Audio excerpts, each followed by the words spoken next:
नमस्कार। इस अंक में आप सभी का बहुत बहुत स्वागत है। आप सभी को बता दूं कि वर्तमान निखद और निकृष्ट शिक्षा मंत्री से आप सभी को बहुत जल्द छुटकारा मिलने वाला है और देश को एक नया शिक्षा मंत्री मिलने जा रहा है। मीडिया जगत में यह खबर तेजी से वायरल हो रहा है। मंत्रिमंडल का विस्तार होना है और बहुत सारे विभागों में मंत्रियों का फेरबदल होना है। इसकी अटकलें बहुत तेज हो गई है। अभी हाल में देश के प्रधानमंत्री श्री नरेंद्र मोदी जी और उसके बाद अमित शाह जी ने राष्ट्रपति से मुलाकात किया। इसके बाद यह संभावना और भी प्रबल होने लगा। इसी महीने के अंत में नरेंद्र मोदी सरकार के तीसरे कार्यकाल के 2 वर्ष पूरे होने जा रहे हैं और केंद्रीय मंत्रिमंडल में एक बड़ा फेरबदल, एक बड़ा बदलाव होने की प्रबल संभावना जताई जा रही है। अब देखते हैं कि किन मंत्रियों के विभागों में बदलाव होने की संभावना है, किन मंत्रियों को छुट्टी किया जा सकता है और कौन कौन से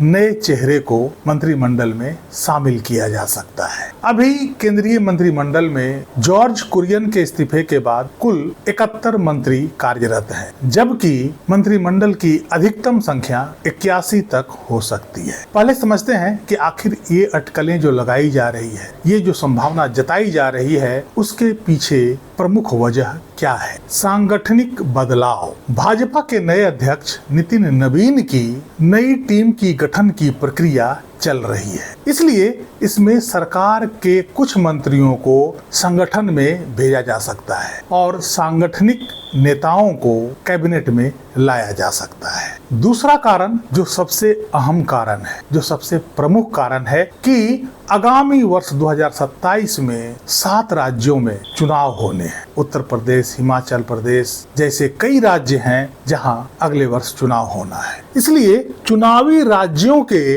रणनीतिक समीकरणों और क्षेत्रीय संतुलन को साधने के लिए नए चेहरों को जगह दिया जा सकता है ताकि चुनाव में क्षेत्रीय समीकरण का संतुलन बनाया जा सके और उसका लाभ आगामी चुनाव में उठाया जा सके। हालांकि सरकारी तौर पर कोई आधिकारिक सूची अभी जारी नहीं की गई है, लेकिन अटकलें बहुत तेज है। राजनीतिक जो विश्लेषक हैं उनका अनुमान यही है कि अगले 3-4 दिनों में मंत्रिमंडल में बड़ा फेरबदल और कुछ नए चेहरों को कार्यभार देने की संभावना जताई जा रही। पिछले कुछ दिनों में खास करके बंगाल चुनाव के बाद जो राजनीतिक परिदृश्य बदला है, जितने पार्टियों में टूट हुई है, उस समीकरण को भी देखते हुए मंत्रिमंडल में फेरबदल होना लगभग तय माना जा रहा है। अब देखते हैं कि किन किन मंत्रियों को बदले जाने की संभावना जताई जा रही है और कौन कौन से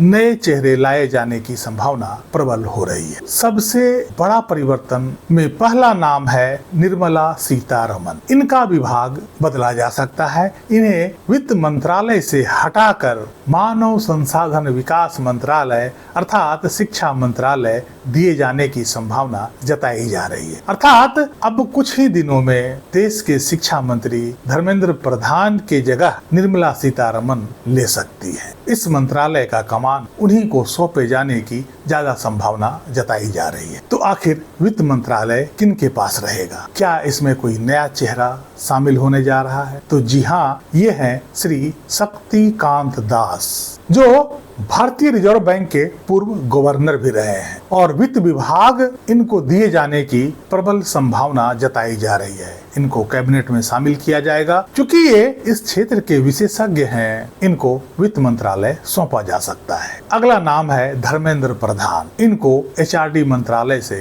हटाए जाने की प्रबल संभावना है, या यूं कहें कि पूरी संभावना है। ये अब देश के शिक्षा मंत्री नहीं रहेंगे और ज्यादा संभावना यह जताई जा रही है कि शायद ये मंत्रिमंडल के हिस्सा भी नहीं रहेंगे। इनको संगठन में भेजा जा सकता है और वहीं के लिए ये उचित है। शिक्षा मंत्रालय में विगत कुछ समय में जो घटनाएं घटी उस पर इनका कोई नियंत्रण नहीं था और इससे सरकार की साख भी गिरी और लोगों का विश्वास भी घटा। इसलिए ऐसे लोग संगठन के लिए ही फिट हैं। ये मंत्रालय के लिए फिट बिल्कुल भी नहीं है। यूजीसी कांड से लेकर पेपर लीक और शिक्षकों का टेट का मामला इनसे अभी तक संभला नहीं है, इसलिए इन्हें निकाले जाने की पूरी संभावना है। नए चेहरों में कुछ अपने दल के और कुछ सहयोगी दल के लोगों को लिया जा सकता है, जिसमें एक नाम है नीतीश कुमार। नीतीश कुमार जी को राज्यसभा का सांसद बनाया गया और वे बिहार के मुख्यमंत्री का पद अब छोड़ चुके हैं। अब केवल वो राज्यसभा का एक सांसद हैं। ऐसे में उनको कोई मंत्रालय दिए जाने की पूरी संभावना है, ताकि कोई मंत्रालय देकर उन्हें सम्मान दिया जाए। चूंकि नीतीश कुमार का राजनीतिक दल जेडीयू बीजेपी का एक प्रमुख सहयोगी दल है, इसलिए उनको कैबिनेट में शामिल किए जाने की पूरी संभावना है। दूसरा नाम है श्रीकांत शिंदे, जो एकनाथ शिंदे के पुत्र हैं। ये शिवसेना के शिंदे गुट से आते हैं और चूंकि वो बीजेपी का सहयोगी दल रहा है, इसलिए उनको भी मंत्रिमंडल में शामिल किए जाने की प्रबल संभावना है। हालांकि इन सभी को कौन सा मंत्रालय दिया जाएगा, इसकी अभी पुष्टि नहीं हो पाई है। अगले वर्ष पंजाब में भी चुनाव होने हैं। पंजाब चुनाव को ध्यान में रखते हुए केंद्रीय मंत्री हरदीप सिंह पुरी और रवनीत सिंह बिट्टू को हटाए जाने की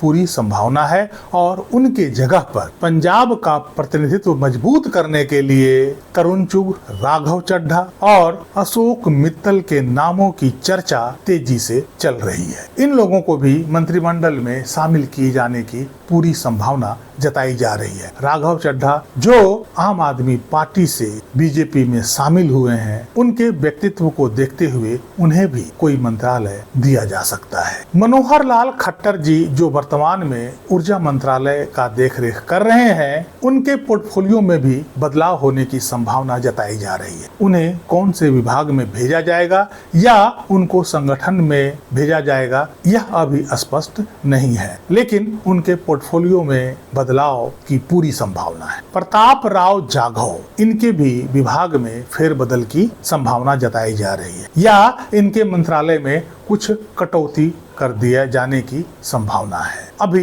ये स्वास्थ्य और आयुष मंत्रालय देख रहे हैं। उम्मीद है कि इन्हें केवल आयुष मंत्रालय तक सीमित कर दिया जाए और स्वास्थ्य विभाग संजय दीना पाटिल को दिया जा सकता है। अभी कुछ लोग जो संगठन में काम कर रहे हैं, उन्हें मंत्रिमंडल में मौका दिए जाने की पूरी संभावना जताई जा रही है। मध्य प्रदेश से विष्णु दत्त शर्मा और बिहार से जनार्दन सिंह सिग्रीवाल को संगठन से निकालकर मंत्रिमंडल में जगह दिए जाने की पूरी संभावना जताई जा रही है। ये थे कुछ महत्वपूर्ण बदलाव जो आने वाला समय में केंद्रीय मंत्रिमंडल में होने की संभावना जताई जा रही है। क्योंकि अभी केंद्र सरकार या राष्ट्रपति भवन की ओर से इसकी कोई आधिकारिक पुष्टि नहीं हुई है, इसलिए ये सारी खबरें अभी मीडिया रिपोर्ट्स के अनुसार बताया जा रहा है। अब आने वाले 2-4 दिनों में ही यह स्पष्ट हो जाएगा कि किन किन विभागों में फेरबदल किया गया है, कौन से नए चेहरे आने वाले हैं और किन मंत्रियों की छुट्टी होने जा रही है, उन्हें संगठन में काम करने के लिए भेजा जा सकता है। मंत्रिमंडल में फेरबदल होना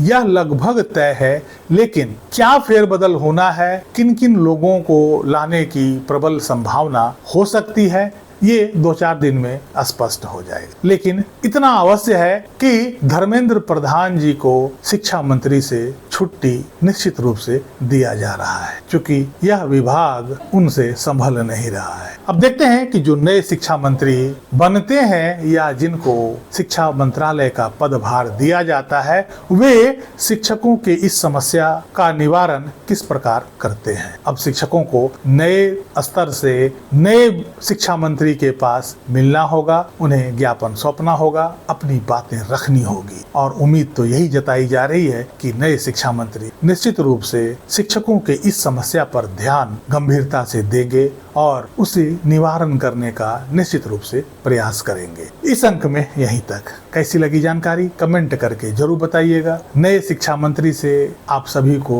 कितना उम्मीद है, इस बारे में भी लिखिएगा। क्या नए शिक्षा मंत्री शिक्षकों की समस्या को गंभीरता से लेंगे और उसका निवारण करेंगे, इस संबंध में भी अवश्य लिखिएगा। वीडियो को लाइक कीजिएगा, चैनल को सब्सक्राइब कीजिएगा। मिलते हैं अगले अंक में, तब तक के लिए जय हिंद, वंदे मातरम।